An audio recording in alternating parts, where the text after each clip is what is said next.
And we are live on air. Testing 1, 2, 3. Hello, everybody. Welcome to BuildOrBuy. Today is the first 3/1/2017 of the year, of the month. And since this is the first, what we normally do is talk about, I'm a little tired today, so I may be a little bit slow. But we normally talk about cloning and imaging. But instead of doing cloning and imaging so much, there's some other things going on that I really think we ought to focus on. So I'll just say, anyone that's got a computer, like Patty, is that her name? Is it the lady that had the friend? Yes, there you are. Sally, I'm sorry, Sally. Your friend that needed some help with her computer, and I reminded her, by the way, before anybody touches your computer, be sure and clone it, back it up, or something, your data. And then she said, I'm going to let my brother do that. Did she get her problem solved? Don't know. Well, let's get a mic back there on Robert. Can we get a mic back there, please? Thank you. Okay, about your friend. I'm not sure if Karen got it fixed or not. I haven't heard from her because she was going to Dallas to her sister and brother-in-law's. Let her know we asked about her. We're concerned. Okay. Hope she got it fixed. And whether she did or did not, encourage her sometime to come up here and join us at BuildOrBuy. Okay. Maybe we can help her, and we might learn something from her as well. Okay. Okay. Thank you. I appreciate it. Thank you. So all that issue about anybody with a computer, we are our own best tech support. Always remember that. Now, last week we had a real special presentation from Robert Collier, and I appreciate what Robert did. It's interesting. A lot of people apparently were interested in that. Did anybody buy that program from Corel? Paint Shop Pro? Nobody? I'm surprised. Well, that was about doing desktop wallpaper in a real interesting way. Robert's got something else he's going to show us today in a few minutes, and I want to mention some more of the things we're going to get into in a little bit. It's about that time to build a computer, so we're going to talk about some, and if you noticed, I don't have anything up on the dry marker board. I didn't get that done yet. I'm a little bit behind. But we're going to talk about some AM4 products. You can pre-order a CPU, but the motherboard's a different issue. Some of the motherboard models are showing a product, but they're not showing availability yet. So kind of hard to build a machine without it. And we've got the top 50 talking points that we'll get to some of those. Anybody using or doing anything with audio? Anybody? Don't everybody raise your hand at once. Magix is updating. They've upgraded Vegas Video, but they're upgrading SoundForge. And right now, SoundForge can be had for a real good upgrade price. $200 with the right link. So if you're interested, John, if you're interested,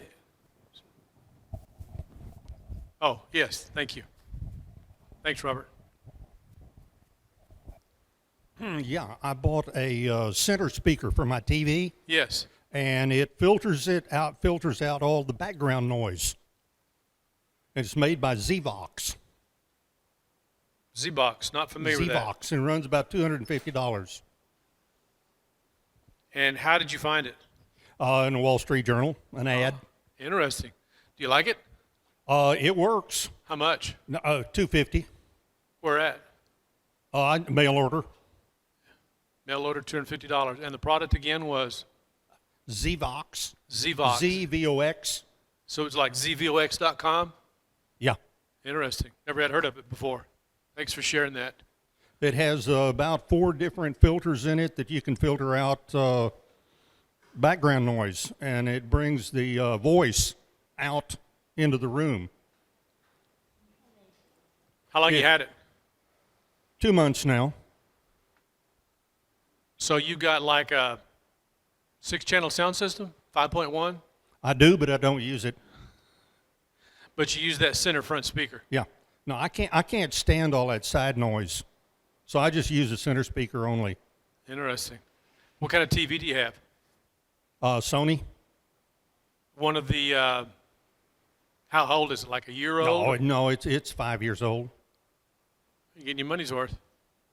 Have you had any trouble with your Sony? I'm sorry? Have you had any trouble with your Sony TV? Not a bit. Knock on wood, that's good. That may be your last Sony, though. Keep that in mind. I was a Sony person, had been for a very long time, and with this last, after we went through this stuff with Samsung, and remember we spent a lot of time looking at Vizio a couple of years ago. I'm glad I didn't touch the Vizio, but I really like the Samsung. The next TV is going to be a Samsung because I really like this one. So when you go looking again, let us know what you do. It'll be interesting.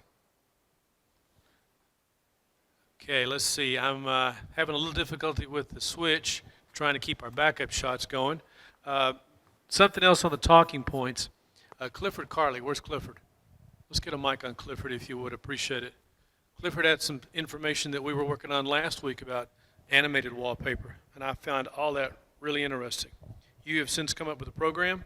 I've since found a program. I'm not really happy with it yet. It's Bionics. It's talking point number 1 on today's list. I noticed who did number 2 there? Windows Able. Did you find that? Do what now? Number 2, Windows Able. There was an article on Windows Able about how to do this, and they mentioned that program. Mm-hmm. They also mentioned a program called Stardock Desktops, or Deskscapes, excuse me, which costs money. And there's a program called Magix that is supposed to do that. It's a Cyclone wallpaper changer. I have not had a chance to look at any of them. I do not know how well they will do. I've looked at Bionics briefly, and if all you want is just an animated picture on the screen, then it does that. My preference for myself is to have the entire screen filled up, and I'm still trying to figure out whether or not the thing can do that. You can change the size of the GIF and fill more of the screen, but if it's not the aspect ratio that you have on your monitor, I have an old 3x4 monitor. Then you basically have empty space at the top and bottom of the screen. But the program's free. This program's free, and usually when you get free things, it's worth every penny. You get what you pay for sometimes, too. That's right, yeah. So I'm still playing with it, and if I can figure out how to do that, that's fine. If not, then I'll take a look at this other thing that you put on there. I'm curious, because since I got the information from you, what was it, last night? Yeah. Yes, it was. So I haven't had a chance to. I'm running on very low sleep today. Right. I've only been playing with it for a little while, so I still haven't come to the decision as to whether or not I like it. It does the job. It does actually animate a GIF as wallpaper, and if that's all you want to do, then it's fine.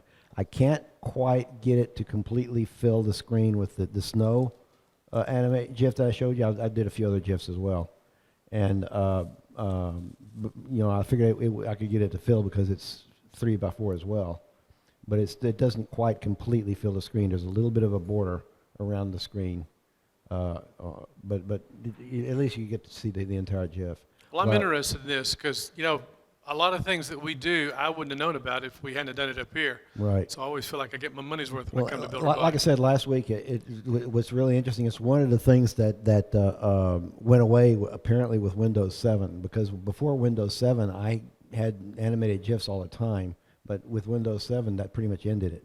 Well, it's like other little things that sneak up on you. We haven't used them in a while, so then you don't really think about it until all of a sudden you're thinking, well, I used to could do that. Why can't I? I guess that's one of those items. Because it went bye-bye with Windows 7, apparently. It's kind of like, Windows rebooting. Milt showed us a link how to fix that. And then Philip had some information on how to keep Windows from, or how to keep Microsoft from messing with your Windows. Can we get a mic on Philip for that as well?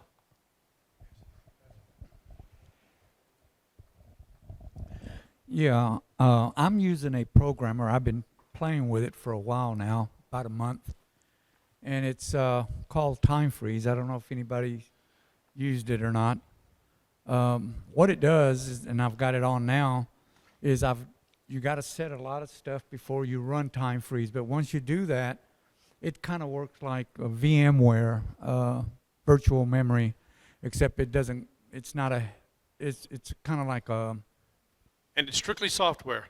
Yeah, and it doesn't come with a heavy package of installing a bunch of stuff to your registry. It just works right off the bat. And whatever you do to the drive C, even if you go messing with the Like, for example, I messed with the notifications settings when time freeze is on. And if I go to the web browser and I click on bookmarks that I want to keep, if I don't have them set to something else other than the default, you will lose them when you power down the laptop and turn it back on again for the next day. It'll just be all wiped out. So you have to do that prior to running time freeze. And how'd you find time freeze? Well, several weeks ago, I had asked Joe about if there's a way I could stop Microsoft from giving me notifications or updates and stuff like that, because it would tie up my machine and tell me not to turn it off. And this happened to me about 2 or 3 times, that it told me don't turn it off, and I was ready to go to sleep. Well, I waited an hour, and then it said, well, still don't turn it off, because now we're updating it after they downloaded it for an hour. So I got tired with it, and I left it on overnight. When I got up in the morning, about 7 in the morning, it was still updating. So I got frustrated with that. And I said, you know, my system is working fine. I don't need whatever updates Microsoft wants to give me or mess with. Right. And I need to try to stop that. So I had asked You just Joe. want to be left alone and work. Yeah, and he said there's nothing you can do. It's Windows 10 is tied to, I guess, Microsoft. I don't know. They can do what they want They think. through the internet. Yeah. They think. So I stumbled across this nifty little program. Now it does have a few drawbacks because it uses some kind of RAM or extended memory somewhere where it keeps track of everything you're doing, and that will get overloaded. And when it does that, I start getting little side messages on the lower right-hand side. And how much was the program? What it cost? Nothing. It's free. It's Okay. It's freeware. And so I've been using it. And what I do when I turn off time freeze, because you can get it to turn on when you boot up. But before you do that, you want to go set all your settings. For example, if you want your downloads, anything you're downloading, like let's say you're using uTorrent, Right. you want to have those folders. For educational purposes, of course. Well, sure. Yeah, on a different partition, like drive D, so Right. that way it doesn't mess. Time freeze won't mess with that, but it will with the C drive. So anything you do to it, even if you format C drive, it'll go through the procedure, and Microsoft will go and meddle with it too in the background. But when you turn that laptop off and you turn it back on the next day, it's like nothing happened, and all those bookmarks will not be there. So you have to make sure you set all those defaults to another partition so you don't want to have it. Do y'all remember when How PC had a product that went into a computer that did this? See, Joe's right. All look in there. This is kind of like that. Yeah. The hardware solution was a better solution, but I never manufactured that process. Yeah, I have a copy of that. I bought one of those. I think what you're talking about is it's a little chip you plug into one of the slots, if I'm not. It was an ISA card? Yes. Probably a PCI card. Yeah. Curious. And that worked with Windows XP, I think, at that time. That. It was fast. Snapback. So that product still exists? Snapback? Curious because of this issue we're having with Windows 10. We need to look into that further. Sure. I'm curious about it. And that. Interesting. Yeah. And of course, this is just software. And no, I appreciate you sharing. Maybe in time. Now I'm messing with it. I'm Windows settings and seeing if it'll honor that and And the name of the program is Time Freeze. Time Freeze, and is it timefreeze.com? Well, that's what I Googled You can just Google. to their website. Okay, very good. Okay, now then for the next feature of the day. Several people that sent us links. Remember, it takes all of us to make this work. Odd news, and of course, some more of these micros messing with our minds. I got a couple things before I forget it. Dina sent me some email, fine right quick, and it was about how things are done on a. What I'm going to do is take this up, and as we can go to that computer. Thank you, Luke. This is a school bus in Japan, and I'm going to scroll down to the next picture. Have any of y'all seen this? The next picture. Do you notice any of that? Let me see if I can. Let me zoom in on that.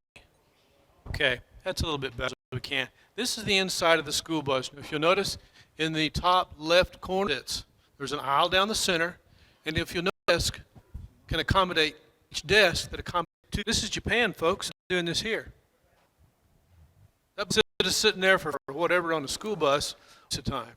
Now that's time management. And I want to. Let's get a mic. Yes, Bill. Repeat that. Japanese would be doing Facebook.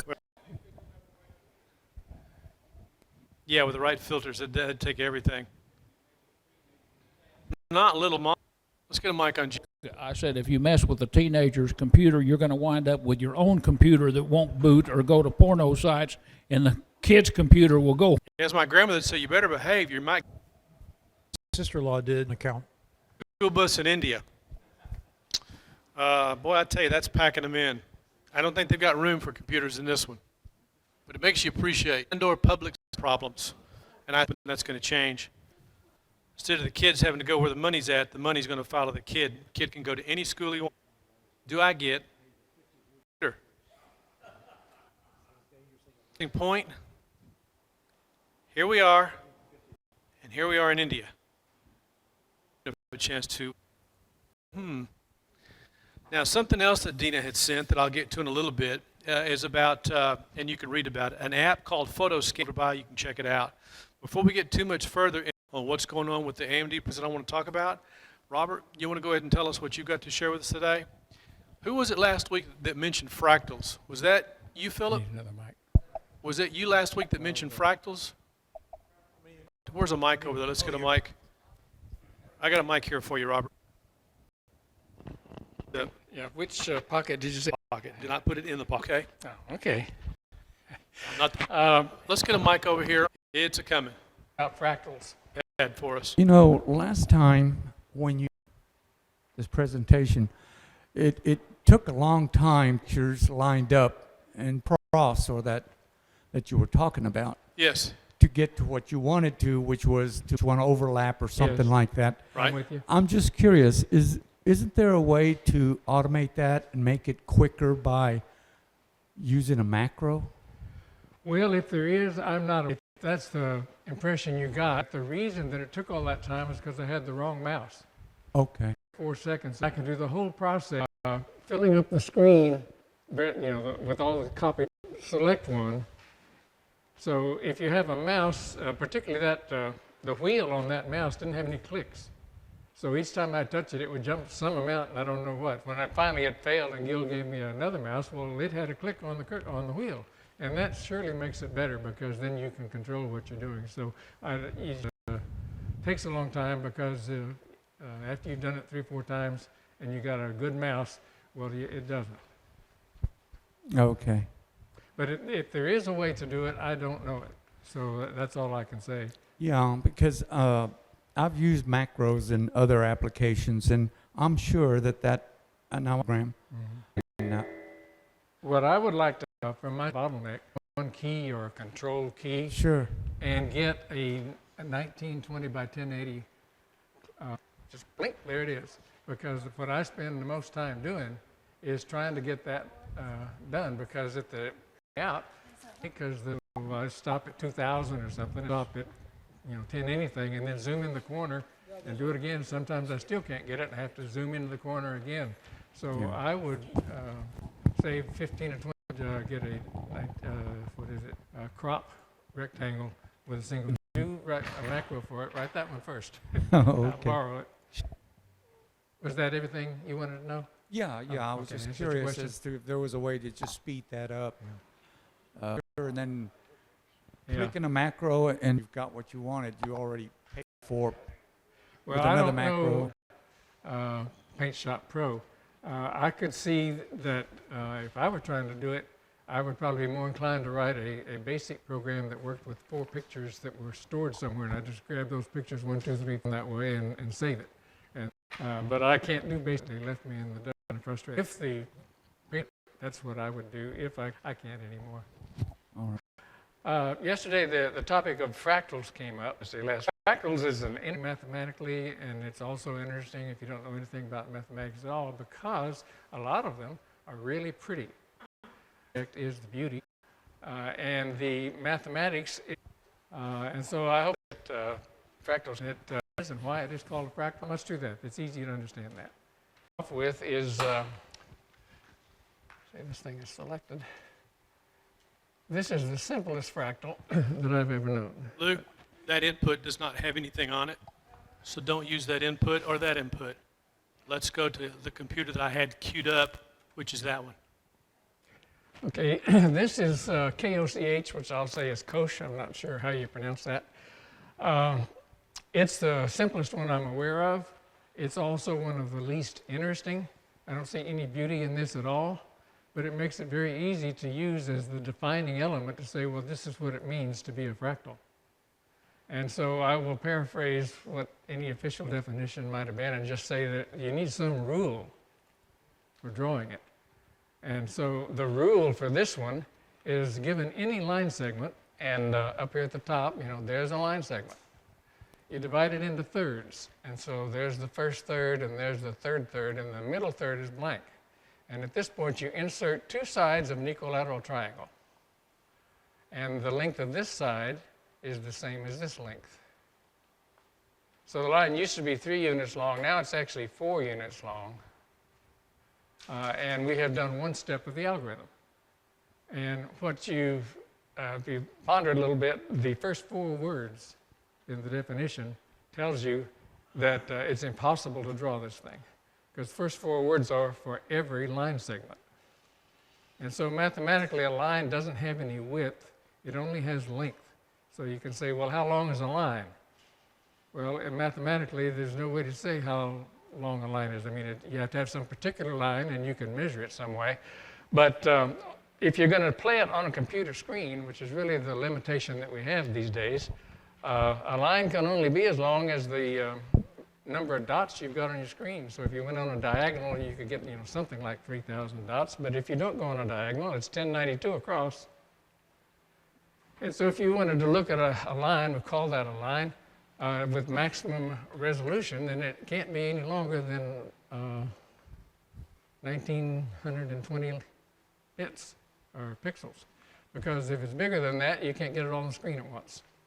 And so that turns out to be the crux of why you physically cannot draw a fractal. And if you could draw it, you wouldn't really see it. And so I think we'll get to that here. So I've gone through one step. Actually, this is something I found online.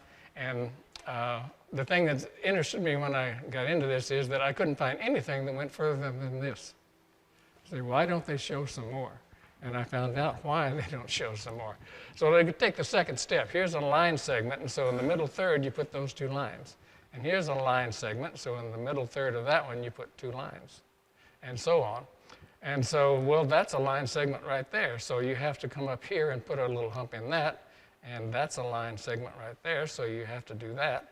And so the point is, for every line segment, you have to do this. So how long is a line? Well, a line has an infinitely small length if you need it to. But if you're going to look at it on the screen, suppose you had a line that was less than 1 pixel wide. How are you going to divide it in 3? Well, you can't. So on this screen, it's 1920 by 1080, you are going to run into resolution problems that just won't let you see any more than that. So this is, 0, 1, 2, 3, 4 steps of this Koch snowflake, it's called sometimes. Let's go to the next curve. And the first thing I noticed that I had never noticed before is that this thing is self-limiting. That all the original item could have been, you could have drawn a triangle around it. And it never gets out of that triangle. So you can see with all the steps that we've gone through, this was the first, leftmost point, that's the top point, and then there's the rightmost point. And you go through it another iteration, and it all stays in that area. So I had never realized before that it's not going to grow. I just hadn't given it much thought because it's not very pretty, so I'm not really very interested in it. But I observed that at this point. So then you can see that you can draw that line, and all the points that or created intersect on it. Same thing here. You can draw this line, and all the points there are on it. And you can draw this line, and the same things here. You can even get down in this little hole right here. So I did that one. It's only got 2 points in it.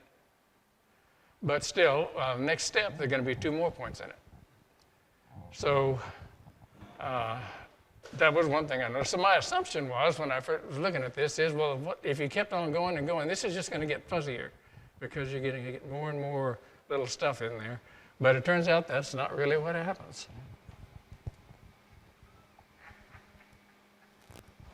So this is the first slide again with them in vertical orientation, and this you can find on the internet. And I wanted to say, well, what happens if you go further? So I went further. So what I did was take the one that they had and divide it by 3. In other words, if you'll think back to the presentation last week, you can rescale something by a percent. So I rescaled this to be 33%. So that means this whole thing is only this long, from here to here, 1/3. And in fact, it is this long, 1/3. And in fact, if you scale that to 33% and put it right there, that's what I did. And then I put it right here across this space, and then I put a 3rd one right there. And so now I knew this 3rd one was in the right place because I had used this figure to put it there, and so I then eliminated the one in the middle because it's not part of the figure. So then you stick it in another one, you rotate it left 60 degrees and put it in where it goes. You stick it in another one and rotate it right 60 degrees, put it where it goes. And so now I have gone through the next step because I took this and put it in every place. And you can still see it. So every little crook that's in here is in this thing, plus there's a little bump out on every line segment over here. We've got one more bump out here. And so I did the same thing again. I took this and made it 33% of what it was and then put it down here. And similarly for these other 3. But if you look closely at that, what am I using? I don't know what that is. Wonder if there's a zoom on here. I was expecting to be able to zoom. Anyway, well, it will, no. Hey, this is stepping through the pictures. Well, that's handy. All right, well, since I'm not in something like Paint Shop Pro. You want to zoom in? Yeah. Let's see if this will zoom in for you. That shows, How's that? well, I think what we've done was to go back to previous slides. See the slide we're looking at in there anymore? I don't think. Well, maybe it is if I can move it. Yeah, okay, good, fine. This is more rounded now. And what's happened is that we cannot display. Well, it happened up here when it said make this 33%. At that point, there weren't enough pixels on the resolution of this screen that we're looking at to present that. So there was no problem with the arithmetic and figuring out what it should be, but when you try to show it, you can't do it because the line didn't happen to be some multiple of 33 or some such thing. So when you divide by 3, you don't get a number. You might get 2 1/3. And you can't present 2 1/3 pixels on the screen. So what happens as you go further and further, this eventually, all these little features become just round amorphous things. They change every time because when you divide some little blob by 3 and try to show it smaller, well, it's even less like it's supposed to be. So that's the reason that when you go look at this particular fractal online, they'll only show you the first 4 or 5 steps because after that, they can't. It won't, if you put it on the page, it won't look right. You won't get the idea. So it was interesting to me to see that every time you do a step, this portion, this area gets bigger because it puts a little bump out in that area that wasn't there before. So the area here gets bigger, and the line itself eventually becomes not recognizable if you limit yourself to this display. So people do actually do fractals, and they look at them, and they're very pretty. This isn't a pretty one, and this is not how you look at a fractal. You don't just draw it once and then zoom in on it, because if you do that, all you're going to do is see the pixels that you made the picture with, and that's what's happened here. So what you do is you tell the computer, well, I'm going to look at only 1/10 of what you've got right there. So the computer recalculates the picture and then presents it to you with the full resolution of your display. And so that's why it works. So when you zoom into something, you are not doing the same thing that we did right here with a zoom. You recalculate, go through the whole thing again for a different rectangular region. Let's see, how was I scrolling to the next one? All right, here are some more fractals. Can you unzoom this now? We'll get back to full size. What we're going to do is hold down the control key and click the mouse button the other direction. Right click and left click. Okay. You just hold it and then scroll up or scroll Okay. down. All right. I know that trick. This is another one. It's fairly simple. You can see that it starts out that it's like that, and the next step produces, look at this thing. It stuck one in there, and it stuck one in here, and it stuck one out there. And so the next step was to do that again, and somehow it produced this. And the next step is to do it again, and so it produces this. I wrote a program back in the days when I could program that produced a figure like this. So it was interesting to actually do that, but it's not very pretty. It was just, I ought to be able to write that program, and yeah, okay, I did. And so, so now the next question, or thing I want to show is that fractals, they talk about fractals. No, that's something else. Fractals do exist to a certain extent in the real world. And the best one that I know of is a stick of broccoli. Love broccoli. Well, I don't, but I eat an awful lot of it because it's supposed to be good for you. It is good for you. Yeah. So this is a stick of broccoli, believe it or not. And so what it looks like is some kind of stick with a knob on the end. And if you break off one of those knobs like this is, well, it looks something like a stick with a knob on it too. And so if you, this is now the same thing as that with this cut off. So if you'll slice into that, you can see that that knob is made up of sticks with a knob on the end. And so if you look at this and go to that stick, it has a knob on the end too. And so if you look on all these little things here, there's way down here, that knob is not the same. It's not another bunch of flowers. It is different. So the point is that this was able to go through about 5 steps of self-replication that you just zoom in closer and it looks the same. Zoom in closer and it looks the same. But after about 5 of those, you say, whoa, that's not the same. So in the real world, it's very difficult to produce a fractal. But broccoli is reasonably close. It's the best one I know of. So people who like these things have said, well, let's make a broccoli fractal. And so they've got some algorithm that will draw something that looks like a head of broccoli. And in fact, I guess you can buy seeds and you can grow this broccoli fractal in your backyard. That's wild. And if you I'd be afraid to take eat that, that. I've got some oceanfront property in Arizona that I would love to sell you. I'd be afraid to eat that. Yeah, I would too. Okay, this is a more typical fractal. I just put that in because Kind of like paisley. yeah, it is very much like paisley. I don't like paisley. Yeah, I do too. The thing you can see here, there is some infinite aspects to this. Here is a thing that curves, and here is a slightly different thing that curves. So as you go down this path, these things, which in the Mandelbrot case are called the seahorses, and this is seahorse. That's what they look like. Yeah, but I don't know what this is. This isn't Mandelbrot. But it is the sort of thing, and if you zoom into some area that's got a lot of wiggles in it, you'll find that it continues to change. The more you zoom and redraw the picture according to the algorithm, you'll keep seeing different things. Whereas with the other one, you keep seeing the same thing. That's not very interesting. The things that change every time, well, they are more interesting. So now I need to shrink. So let's see if I can shrink this in. Okay. I did this when I first heard about it. It was discovered by a guy named, I don't remember what his first name was. Mandelbrot worked at IBM in the 80s, I believe, about 1985. And so when I heard about it, the arithmetic was so simple, I said, well, I'd like to try that. So I tried that. And back in those days, a printer was not a line printer, an impact printer with 7 wire dots in it and a ribbon.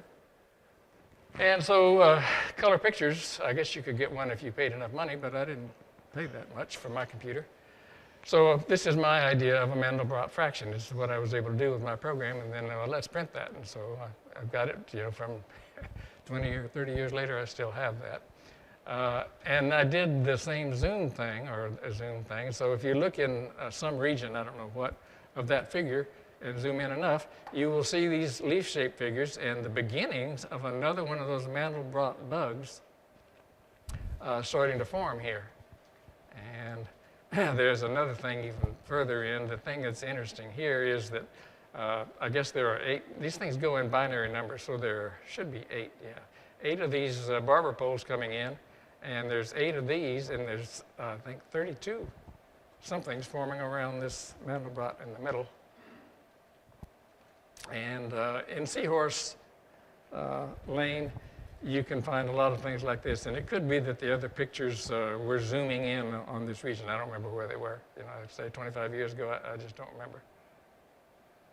Is that not going? So, is that the end? Okay.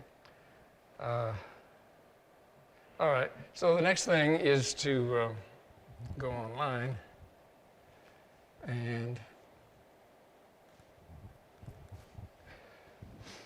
So control click. I went to this thing because it did a fairly decent job of explaining what a fractal, and in particular the fractal mathematics, is. Now, if I had done it, I would have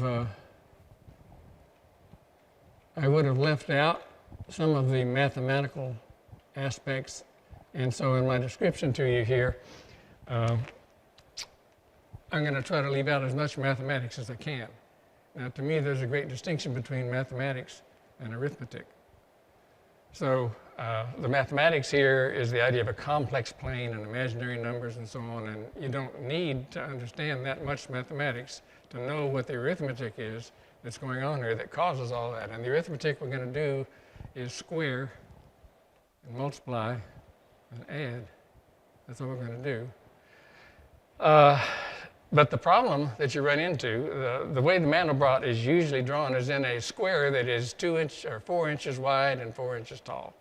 And so that's what this is. You see this goes from -2 to, well, it doesn't go all the way to +2, and -1 here, +1 there. So the point is that what we're going to work with is a point on this plane. And so you're accustomed to doing arithmetic with numbers. How would you do arithmetic with a point? And so that's where the difficulty comes in, is that, well, there is a way to do that, but if you learn what you're doing, you're going to learn about imaginary numbers and so on. And if you don't want to learn that, well, then let's just describe it a different way. So for a screen that is mathematically, from -2 to +2 and so on, get this little thing, some space, you're going to present it on a screen that is 1920 by 1080. So this is going to be, full size when you do that. So what you want to do is calculate this Mandelbrot figure for every point on the screen, because you want to see what it all looks like. So they're starting right there with this point C. And that's just an arbitrary point. It doesn't matter where you start. You run through the algorithm. The algorithm is that you want to square that point and then add it back in. So you do both operations. You square the point, and then you add the original point back in. So what in the world does it mean to square a point? Well, I've got it shown here as a number without an I, and then plus I times some number. And in this case, the number is 0, so that's why there's no I on this second line here. But what the number without an I is just the x coordinate. So if you look at this point, you can see it's at about -1/4, because there's it's -1/2. There's -1, and this is right here. It's about -1/2. And now the y part is 1. It tells you right there it's 1. And so they give you the coordinates. They say that the x value is -1/2, and the y value is 1. And the 1 that you see here is because 1 is what's multiplying that I. And so you don't have to say 1 times I. You can just say I. But there is a 1 there. And so what we've got is the x part is -1/2 and the y part is 1. And so to do this multiply up here, what you do is that you square the x part, and -1/2 times -1/2 is +1/4. And if that seems mysterious, think in terms of money. What is half of a 50-cent piece? It's a quarter. So a half of a half is a quarter. And you know that just because you know what a dollar and a 50-cent piece and a quarter are. And you may remember that negative times negative gives you a positive number, or you may not remember that, but it's true. So minus a half times minus a half gives us plus a quarter. So that much of it's there. Then you want to take the y part, and y rhymes with I, so when you see that I, you can think, well, that's the y part. And you want to square that also. So when you square 1, 1 times 1 is 1. And then before you add them together, you have to say, well, the y squared is always going to be negative. That's just a rule, because we're doing the Mandelbrot thing. So there's a rule to draw that Cauchy formula. There's a rule to do this arithmetic. And it says square this part and subtract the square of that part from it. So we got minus a quarter, and we're going to take minus 1. So we end up with minus 1.5, which is right there. Okay? Minus 1.5 for x. So that has done this, the x part of squaring a point. Now the y part is you take the x part here and the y part and multiply them together, and instead of squaring it, you just double it.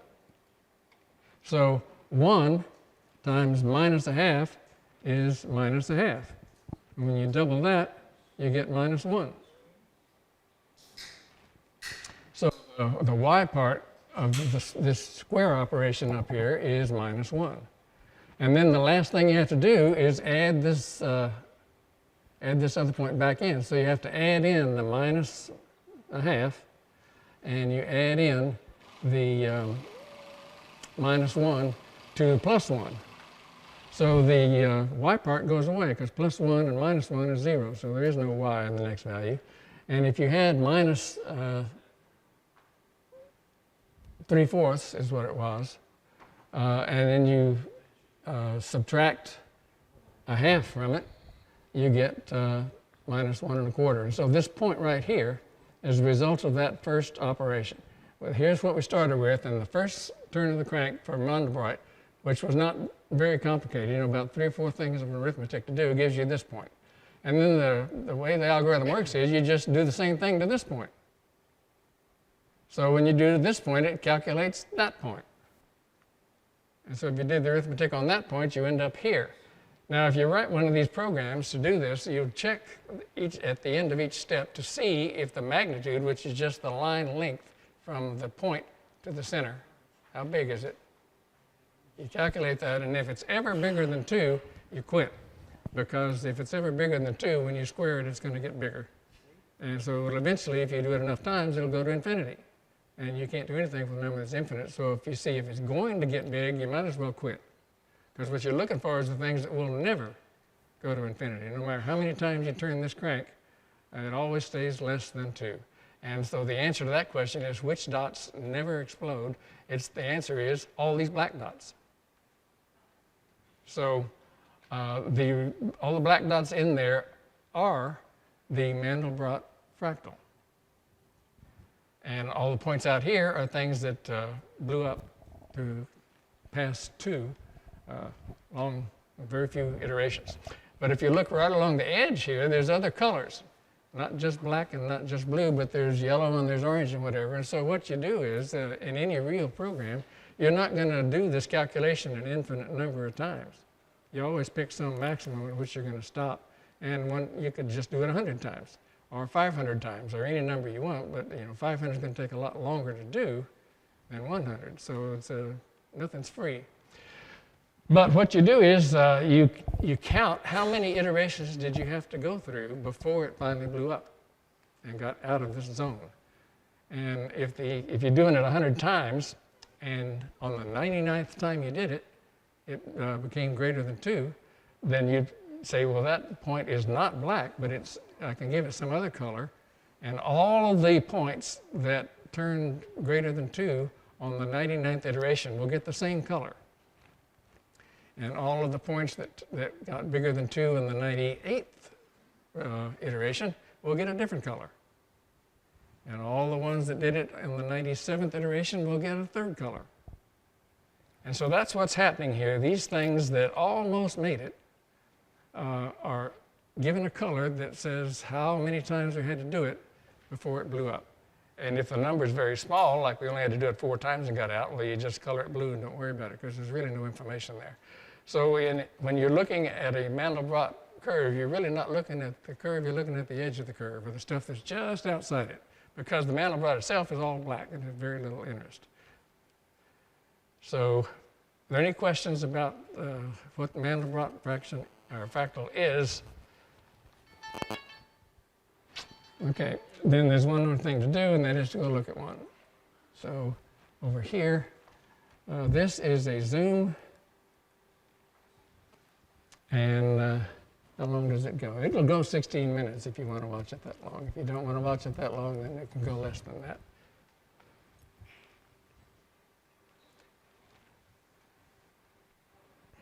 That's wild. So now we're going down Seahorse Lane. And remember that this picture was, I don't know how many frames per second, being redrawn, recalculated for every frame. The thing is, this was done, 5 years ago, and they stored the answer. So this is just now a video like any other video. I wonder what video card they used. Well, it doesn't matter. The real question is, what did they do to be able to do the arithmetic? Because, I guess I forgot to mention, when I started doing this, I had a Z80 and a 286. And I was still doing it, I guess, with a 486. But the last time I did it, it took 38 hours to calculate the picture. And then it was one of those that I showed you that really wasn't very pretty anyway. And I said, well, okay, I've done that one, and went on. So this is looking at the edge of Mandelbrot down somewhere. And if you look in some other parts, you'll see different things. This is taking a trip down the Seahorse Lane. There are other things that are different. Meaning no disrespect, when I came across this, I looked on this as seeing the face of God, which there's some references to that. Just to me, I was so impressed with what this is. And I'm sure it's still possible today that if you were doing this yourself, you would never know that you did it, but you could find yourself looking at something that no one has ever seen before. Because it is an infinite, this never stops. You can zoom into it an infinite number of times, and it's still changing. So the variation that is so fascinating, and the fact that nobody's ever seen what I was just looking at, I would surmise sometimes, that made it kind of interesting. It's just, God made all the arithmetic and the mathematics and concepts, and including this one. And this one is so amazing. That's pretty wild looking. This is 5 years old. I don't know how old this is. I don't know when they did that. But this is a YouTube video, right? Yes, it's a YouTube video, yeah. So like I say, it'll run for 16 minutes, and there's some in there that will go longer. Some of them zoom faster. We don't need to see all 16 No, you minutes. don't need to see it all. So there is an email at Fairhaven. Has these 2 links in it. Google is dozens. I'll get that arrested. They can take a look at it. Fractals are interesting, they're complicated, but look at the variety. Yeah, because we're getting low. All right. No? Let's get a mic over there. Philip. Thanks, Robert.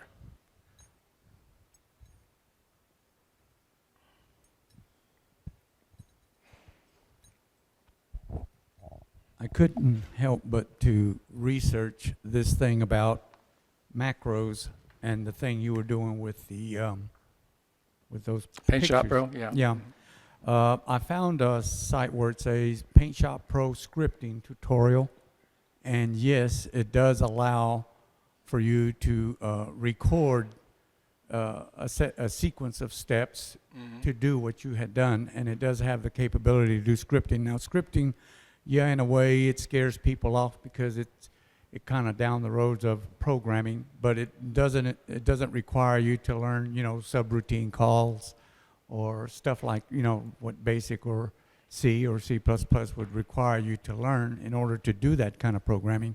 Scripting is more of an amateur thing where it just keeps track of your Keystrokes. keystrokes, yeah, and allow you to do what you did with just the stroke of 1 or 2 keys. Well, that's very interesting. I'll look into that, particularly for the, as I say, the 1920 by 1080.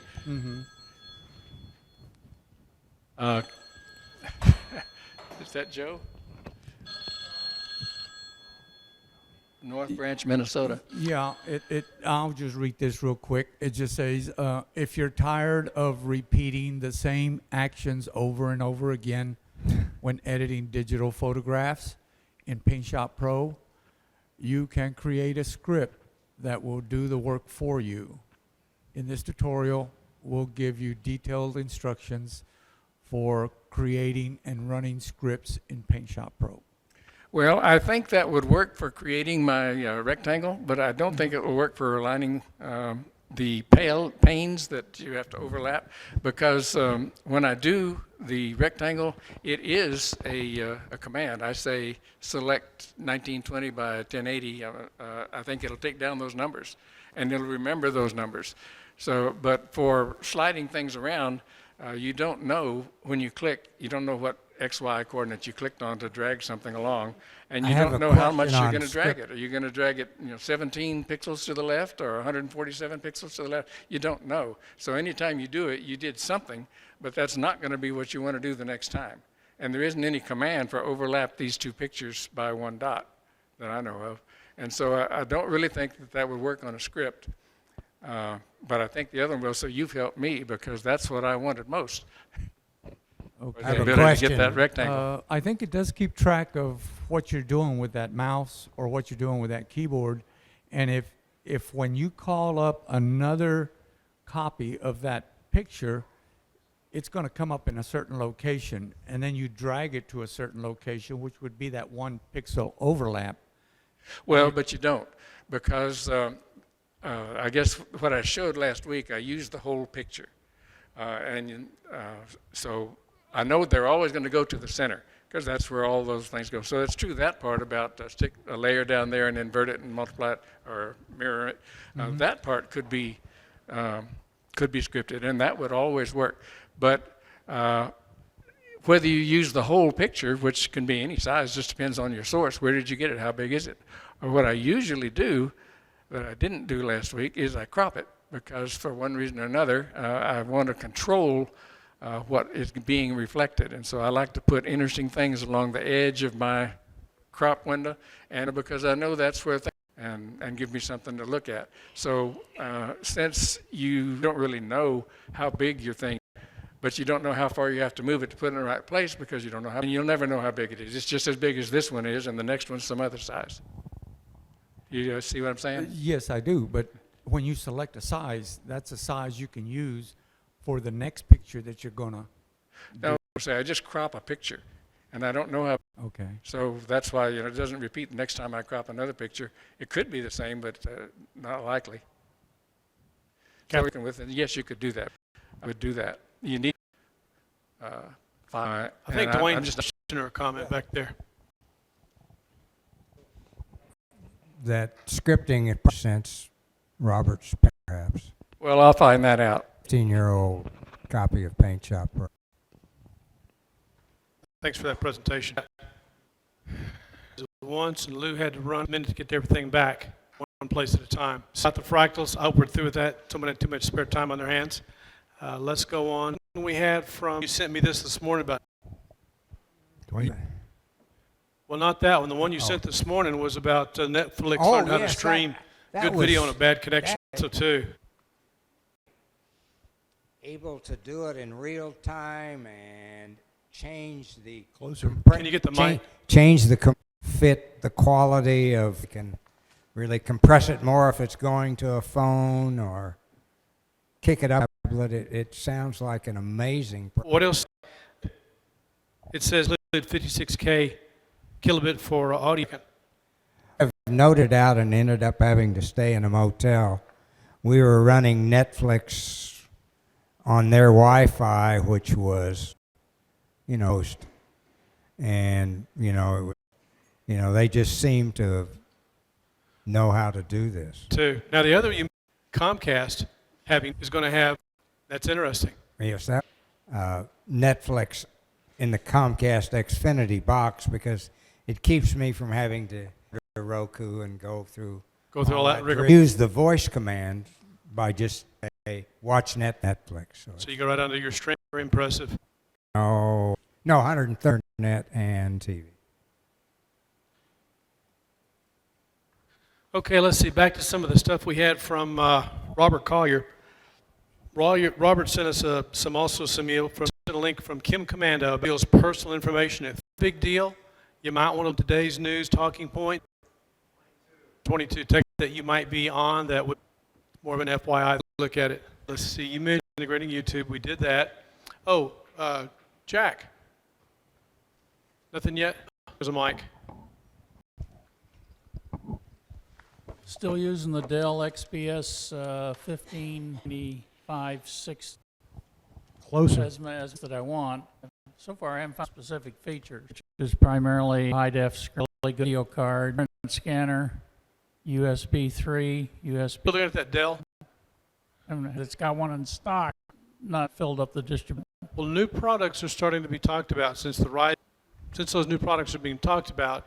Unless you're hot to trot right now, I'd give it another 3 months if you can. I can live with it for that. And I've got some links up. Or get something else to play with in the meantime. There you go.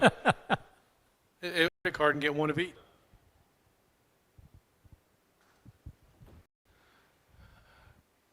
Okay, we talked about desktops sprung on me this morning. I've got 5 essential video effects editors need to. Since you were interested in doing some video, be sure and bring your device next week so we can play. It was all set up for you.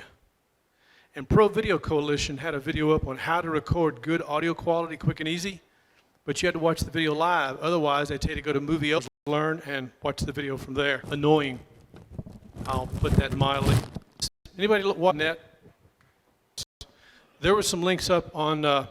Let's try to keep focused on the desktop.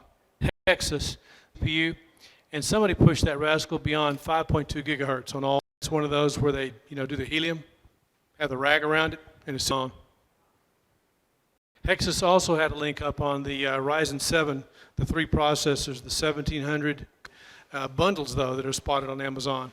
Far, you order a CPU, can't get you a couple of days ago. Has that changed? I'll let you know next week. Information I had. I've got some stuff up, but let's go to that computer if we pre-order, and this is direct from AMD. Thank you. The Ryzen 7 1800X, the Ryzen 7 1700X, and the Ryzen being in the 3. Look at that Ryzen 7 1700, 65 watts. The other two are going to run 95 watts. 3.6 gigahertz, but both are 95 watts. And that bottom end is probably the wattage, but that one in the middle looks like bang for the buck. 3.4 versus 3.6. Riding on a white horse in a snowstorm, you won't know the difference. But what's nice is this is for resellers, but this gives me a link into most of the major vendors. Amazon, whether you're getting just a CPEC. Do we still have a Tiger Direct here locally in Houston? Tiger Direct that took over the local vendor? Isn't that Tiger Direct? Well, I don't know if Radio Shack has it. They don't show Radio Shack up here. But I'm glad you mentioned Radio Shack. Not too distant future. We may be doing, I haven't had a chance, some kind of a link up with where we can look at some of the technology they're showcasing. Margaret Fuller? Yes. And I want to encourage anybody that hasn't signed up, please be sure on YouTube to subscribe to our YouTube channel. Once we get to 100, we're not there yet, but we're working on it.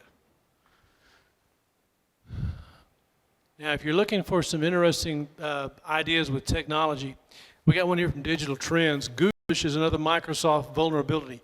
Anybody using a Microsoft browser? Like anybody? Smart people. Good. Past devices.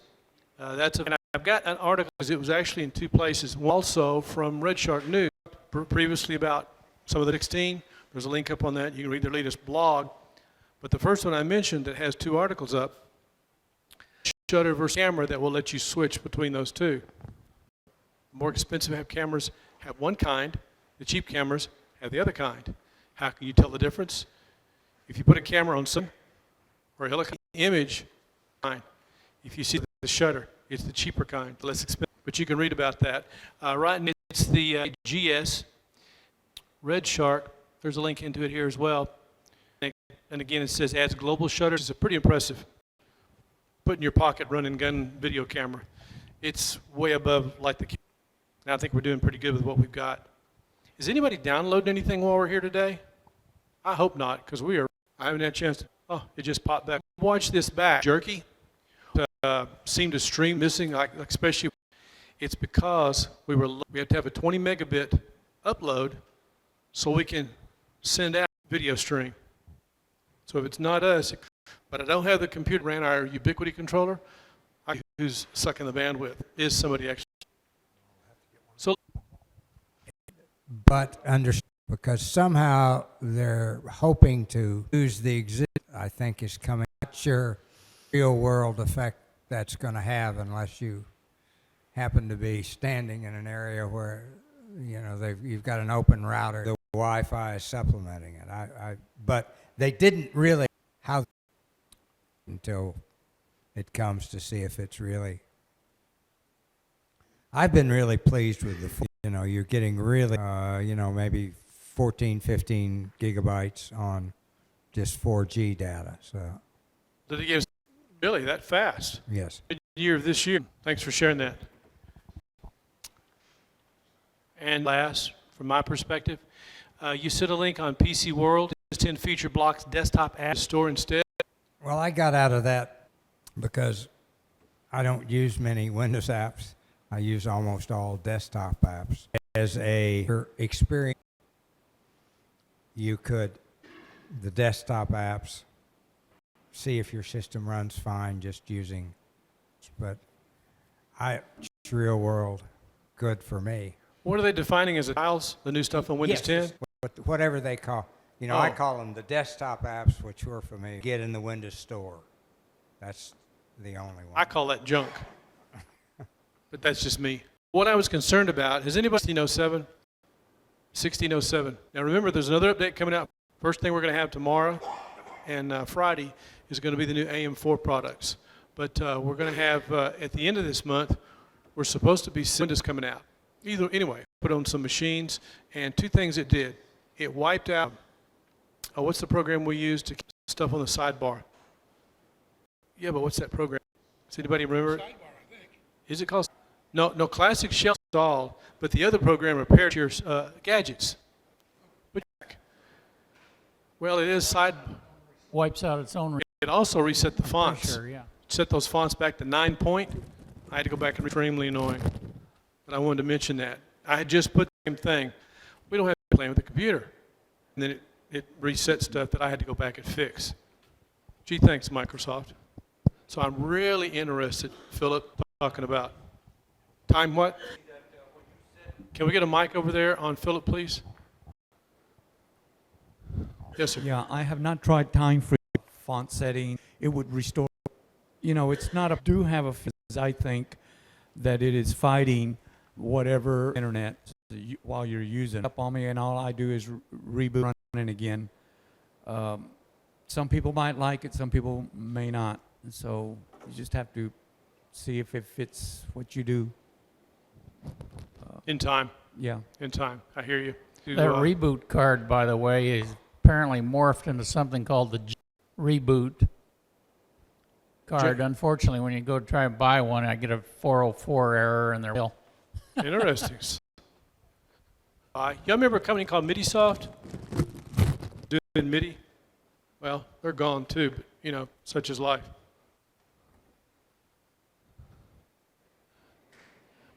Now, if anybody's interested in drones, in the past, they're doing, but two, one of the outfits that we've been keeping track of with drones is called UAV Coach. And UAV Coach sends some interesting information. I've got a link to a trade show that I hadn't really thought about. There is seems like everything happens in Vegas. Show coming up in Vegas.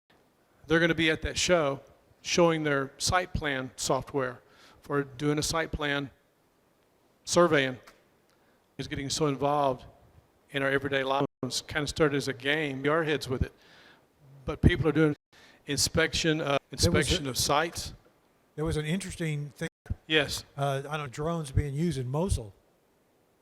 I heard about that. They were dropping 1 kilogram explosives and reconning, and they were doing it very well. A very effective mechanism. That's very disgusting too. Surely we'll come up with some other kind of technology, kind of help not make that happen. Now, another link I got up on BuildOrBuy I'm going to share with you. This is from the Partner Hub for Processor. Give you some idea of some retail price. I like this because it also lists the, and if you'll notice, 1700, the 7X.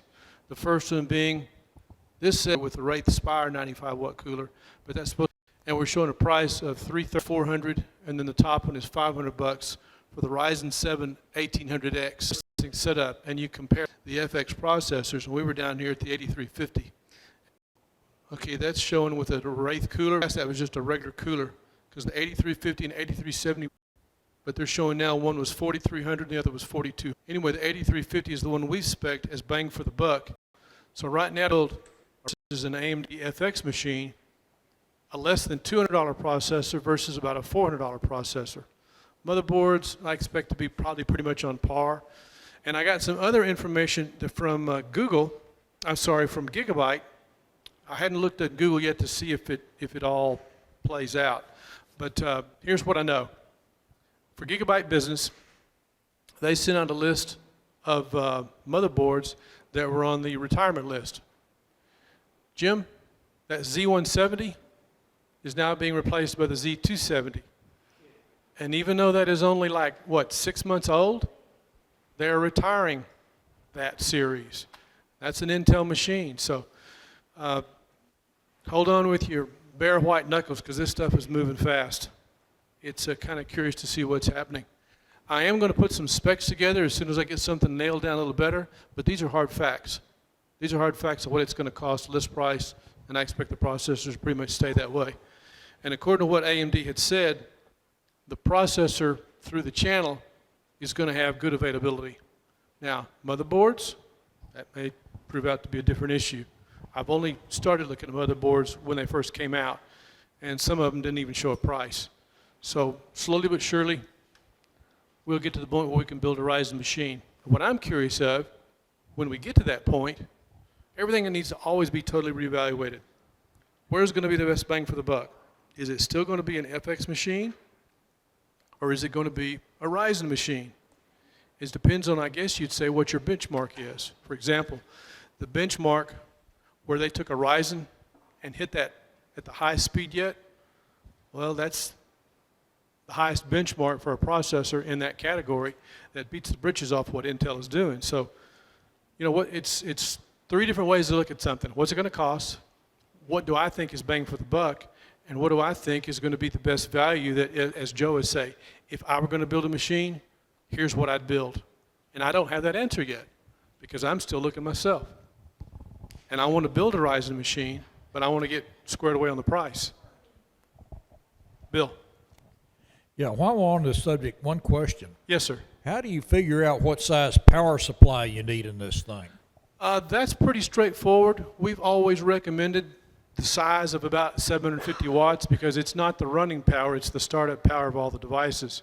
With that said, and because of video cards and upgrades people do, a power supply is something you usually put in a machine and you leave it. There are power supply calculators out there. NVIDIA has one, PC Power and Cooling used to have one. I'll get back to that in a minute. And I think Newegg has one where you can list all your components and see how big of a power supply you really need. When it comes down to it, you're looking at probably about a 350 watt power supply. But we don't do that. Haven't done that in a long time. Yeah, no, the reason I was asking now is, you know, it used to be that a lot of this stuff, we had mechanical parts like disk drives and stuff like that. And of course, going to SSDs, to me, they would take a lot less wattage, so. Well, that's an interesting question. For example, we use a UPS up here for the equipment that we have set up. Joe's laptop and 4 computers, well, that's 5 computers with a video switch, a SSD recorder, and a bunch of converters are all on that UPS. That UPS has never buzzed about being too much of a load until last week. We had Robert Collier's machine on the UPS. UPS started freaking out. So I had to put him on the other side of the UPS, where he wasn't on UPS power, he just was protected. That's never happened. We've had a lot of computers up here in the past where we've had stuff plugged in. Never had an issue. That was a first. And I didn't get a chance to look. All I saw was I had to make a change or the whole thing was going to go down. So, you know, you have to plan for stuff like that. Now, am I going to start carrying 2 UPSs? If I know in advance we're going to have other equipment that needs to be kept on a UPS, then I'll plan for it. For example, we ought to have a UPS on our projector. We do pretty good as long as nobody bumps it. But it can happen. It happens. But if all this stuff goes down, it takes time for everything to come back up. And a lot of times that's how you damage a disk drive, is if you pull the power from it. Lou Warren's computer, I haven't had a chance to talk about it, but I think that may have been how her hard drive got zapped. Somebody pulled the power to it without thinking because it was in sleep mode, plugged it back in, didn't know. Now, even though those heads get parked, if that computer was doing some activity like, oh, by the way, when you're not using it, we're going to defrag your drive, if something like that were going on, that's what I think happened to her hard drive, because her hard drive died prematurely. That should not have happened. So having a good sized power supply to keep everything going, back to your original question, that's why we just in general terms say 750 watt. Now what I do, it's one of those things I say, okay, this is kind of my target, what I'm looking for, but then I look at the components I may be adding to the machine, I look at the longevity I want for that power supply, which is 3 to 5 years, sometimes 7 or 10, then I say, okay, knowing what I know, let me see what the prices are of those different variations. And sometimes I can get a bigger power supply with a longer life for less money than one that has a shorter life with less wattage. It just depends on where the market's at. Now, speaking of where the market's at, have you heard the latest about Toshiba? Toshiba's about to go bankrupt. Really? Who did Toshiba buy? PC Power and Cooling. Oh, excuse me, let me back up. Who bought PC Power and Cooling? OTC. Who bought OTC? Toshiba. Isn't that right? And Toshiba was the one getting ready to sell a lot of their capability to manufacture SSDs.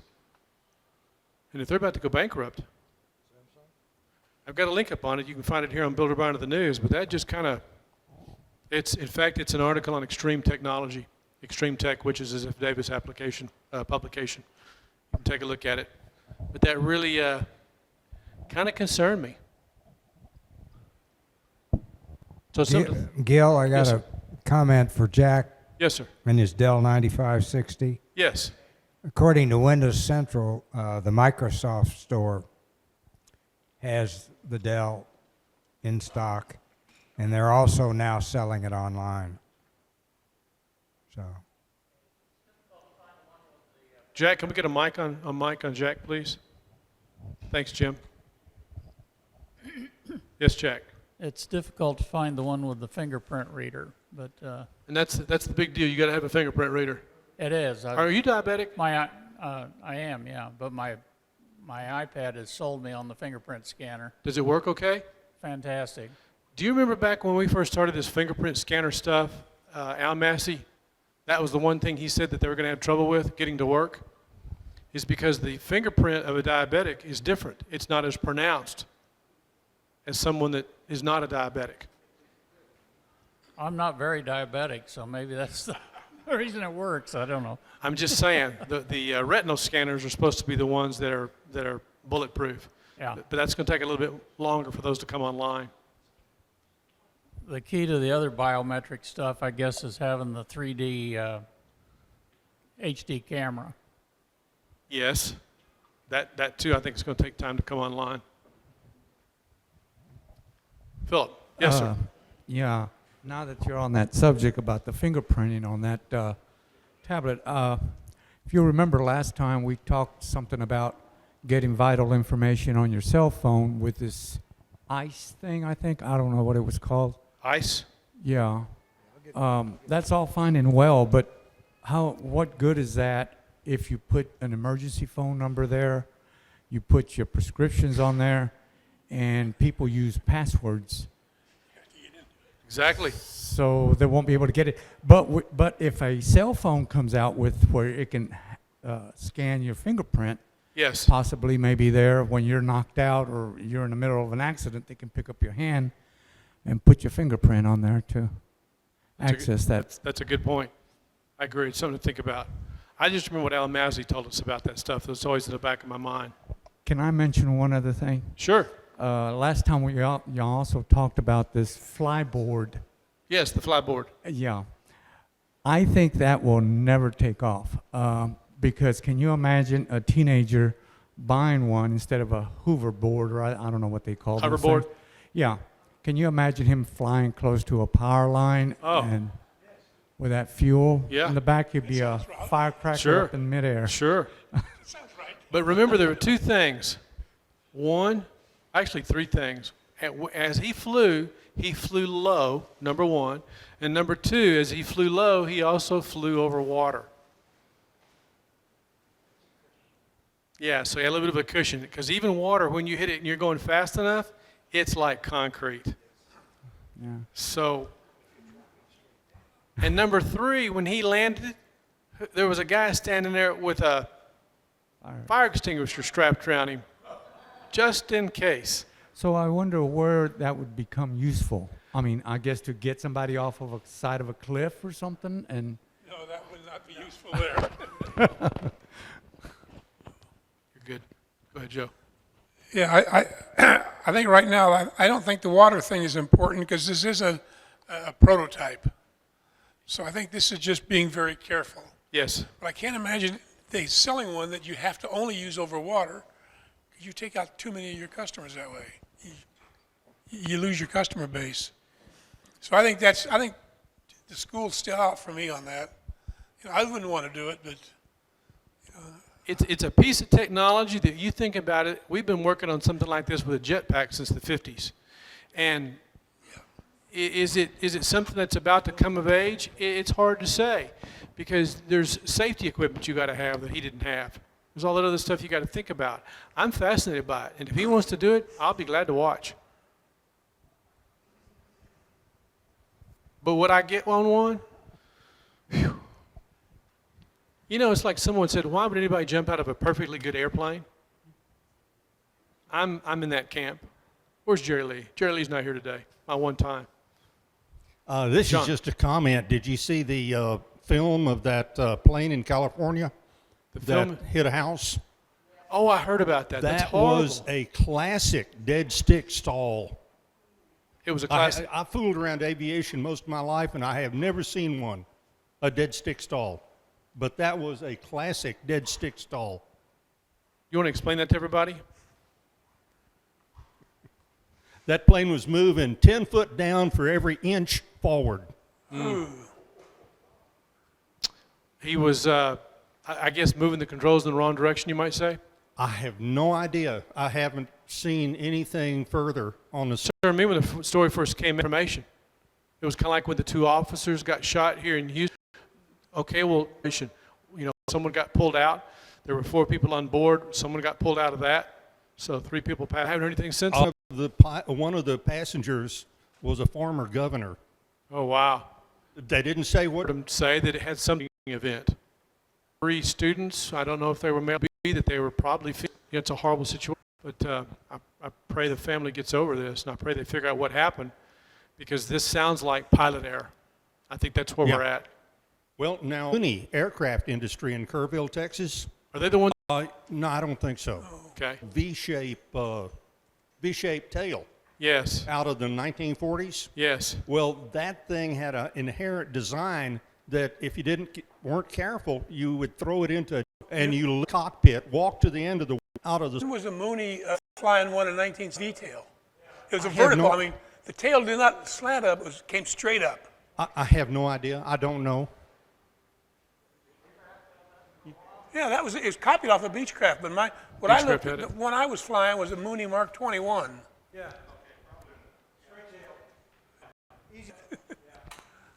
Back to the problem about the names in on BuildOrBuy that talks about one horizon. Really, I guess if you're curious, one is at number 40. Is it 41? Yeah, the Zen named Horizon read. It's kind of wonder if someone didn't just like it. We're going to go with it. Now, back to laptops. Number ends. Well, that's what Windows is, all smoking. Rumored to introduce a ZenBook Pro at MWC 2017 with a GTX 1060 graphics. That Dell you were looking at, did that have a 1060 or 1050? I think it was an NVIDIA 1050, wasn't it? For the money, I would keep an eye out for that. You know, you want banks, you have options that you can choose, and options that you can choose from that bang for the buck. I don't like to get, a good example. There have been different cycles when we built computers, favorable than others, but when someone I would call out of cycle, it's usually happened to Lou Warren, and she'd say, my computer's gone south. I need to get a motherboard. Be like, well, you needed that, but I don't like what's available. We need to wait. We get stuck in some bad places. Now, the last 2 times Lou built, she bought a laptop. I think she bought at the right time. But historically, the past probably 15 years, I know 3 times, I hate having to recommend that I wouldn't build myself. And that's kind of where I'm at with stuff. And so I'm eager to do this other than what I call out of cycle. I want to find something bang for the buck. I like my option. And I just can't believe the Z170 is not a Z70. Systems, because the chipsets were changing so fast. But you couldn't get the motherboard because they couldn't get the chipset. Consequently, new chipset. Remember that years ago, Joe? I remember that. And so now we're getting ready to change again. So we're looking at a new machine. The commonality of, do I build an Intel machine or do I build a machine? I like what you built. It's pretty easy to figure. Yes, sir. What I was going to say is that 170 chips, that those other things that we did in all of this, I think that was only on the market like from January or February of 2016. I don't know exactly when it came on the market. I just have them on the market. When you built your machine, yes, that's what I meant. A reality that still is being talked about. It's probably going to be the things where you put on glasses now, and in virtual reality you can design a kitchen, or in virtual reality you can have a doctor operate so they get used to the procedures beforehand. I don't want one doing that as I say, not as I do. But I'm just saying, one that I think is going to be more curious into themselves, oh, by the way, they're doing that now. A heads-up display like that now for your GPS. And this new patent that Microsoft has for this heads-up display, it's like they advertised a few months ago where you, whatever device, pop up giving you information as you walk through an area. That's going to take some training. There are some people driving on the roads right now that need to go back and read their manual. I wonder if we're going down the road, Microsoft updates for an hour. Yeah. I was going to say, oh, they're in one of those virtual matter because you won't be driving the car. You won't know, it won't matter. Joe. 5 years ago, seriously, when I was in California, I was selected to test drive some new cars, and one of the new cars had and it had these speedometer on there. It had oil, water, and all, every gauge screen that you could see. It happened to be a Cadillac, but at the time, all of the emblems were taken off, and you didn't know what they were because they were next year's model. At the end, they told us what car it was, but that. Wow. But it never came to market. Technology years. No, on a windshield. I want to repeat that so everybody, since didn't have. You say, Bill? See it from the outside, though. John Lum's not here. Oh, there you are. John, did your sister ever get that fancy camera that she had ordered? Bought? Can we get them? Thank you. She's expecting it this month or next month. Wow. They told her second quarter. Keep putting it back a little bit. So, people who ordered the cameras, but no new Project? I don't know. I was just wondering. I'm sure I'll hear all about it when she gets it. And I'd like for us to know about it as well. There was another Kickstarter project. I think it was again on probably Digital Trends or about a project on Kickstarter, a workbench. It should be without the Nexus high-tech workbench. Click on that link, points.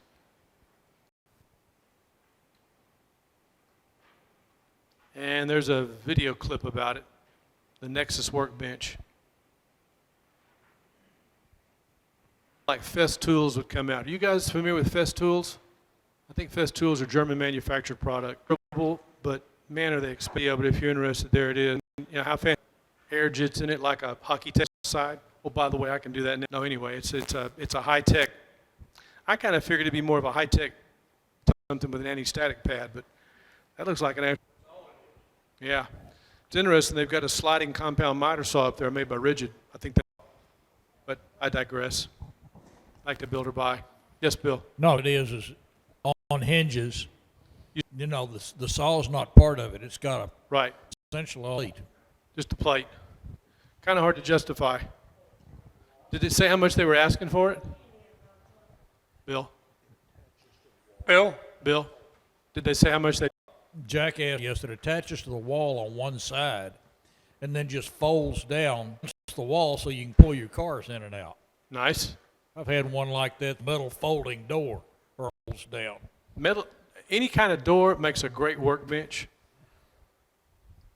Put some legs on. Even if you put doors are always good for something. Yes, sir. Hate to keep. That's the neat thing about this. Okay. Who own cable and internet service bundled by. Well, all of a sudden, well, he made calls down to Honduras. They were expensive. A phone card and started using it. Continued. Only there was nobody on the line when they would answer down there. And there were about 3 or 4 or 5 telephone numbers that would ring down there all the time. All giving indication it came from his phone up here. Wow. This went on until it got so bad that his in-laws got to raising Cain about it, and he called AT&T. They came out and changed out his modem. It was about 2 weeks ago. How interesting. And he kept asking me, he says, what is it? What can I do? I said, man, I don't know. And it's an AT&T modem phone calling. Oh, that's interesting. And one that had the program in it. Now activated it. You know, I'm glad you mentioned that because this is one of those things. You remember the issue? Some of the going after them, and they're doing all these destroying tombstones for no reason at all. Someone's going to get caught. This sounds like the kind of thing they'd be doing because they're using a robocall technology, and boy, that'd be worth gold to get your hands on one to see who's on the other end of that. Wow, could be, but it's curious that's going on. That's disconcerting.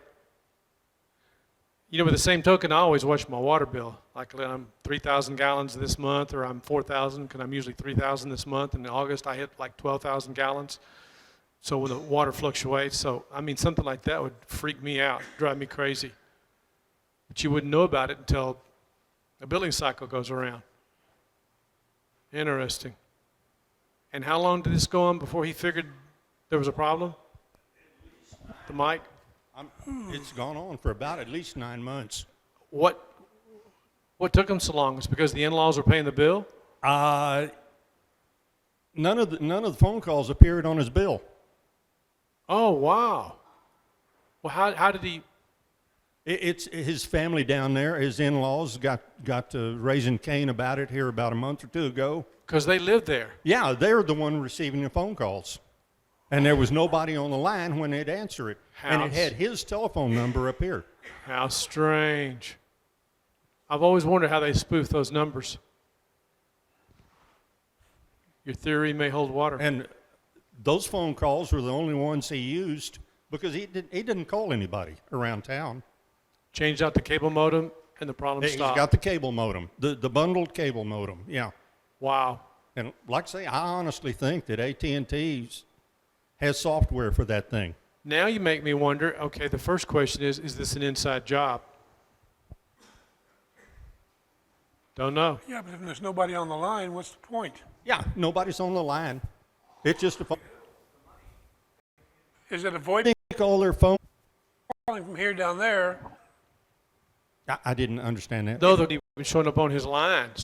They were just getting calls. And Initiated by his modem. As soon as AT&T changed out the modem, they stopped. That's really strange. Those devices have to be programmed by the ISP. That's interesting. Not only is someone hacking in TNT that's programming was hacking into them. That's what it sounds like. That's what I think. Yeah. And it just so happened that the numbers that were used were Honduran numbers, not in the U.S. Thanks for sharing that. That's one thing about BuildOrBuy. We, come up with some problems. Somebody else has something to be mine. Thanks, John. We had on BuildOrBuy. Any other news that we need to cover? Some more stuff you guys. We're getting low on bandwidth again, so I don't know what Comcast is doing, but I'm gonna have to do some checking into that. Got an article here from PC World again. After the Ryzen, back to that. AMD had its other PC chips. So right now, the Ryzen is going to coexist. Wonder how long that's going to last. The Ryzen is going to coexist with the effects processors. What we'll have to do is watch the motherboards. The motherboards start disappearing. So let's keep our eyes peeled. Also on Red Shark, Sony claims they've got 34 in the news. Does anybody have anybody plan on building a computer? Nobody thinking about it today? Bill? The thing I've got is basically is still functioning. My total phone expense is $56 to buy the OBI 202. Now, I did buy another, can move it away from a direct connection to my modem into a wireless connection. It works great. Anybody got anything else they want to share today? Yeah, I don't know whether you've updated to the new. I had the old, I've been using the OBI free it's great. You like it? And I did it just because. Did you have any? You couldn't port a line. Go up for a $15 AT&T number to the cell phone, and then port the number from the cell phone to Google Voice. 3 days for each process? It was just almost instantaneous. So, Bill, weren't you having trouble getting a number ported? Weren't you having trouble getting a number ported? Yeah, I'm still having trouble getting that number ported, but I messed with it about a month ago, and then I went on to other things, and I hear you. I paid that huge high consumer cellular. Now, really what next thing I'll do is, again, a registered return receipt letter that says, hi, this is an AT&T landline, it's mine, Yeah. cellular line, so you are free to port it. They're trying to do one of these back and forth kind of deals. Yeah. It's somebody else's problem. To port it, and paid the $20 fee to port it over and port it, so Google refunded my $20. well, mine was very seamless now. Is they're updating their technology, so I had to buy the 200 series. They're updating their hardware to the trucks. It's a great, no ongoing phone costs. All you do is buy the device, and that's it. You got to have internet. Who are you using your internet with? Comcast. Comcast, yeah. The love-hate relationship. Okay, do we have anything before we leave today? Remember, folks, we meet every Wednesday from 1 to 3. This is Bill. Folks, hope you enjoyed it. I look forward to seeing you next week. Y'all have a great time that are watching. Is that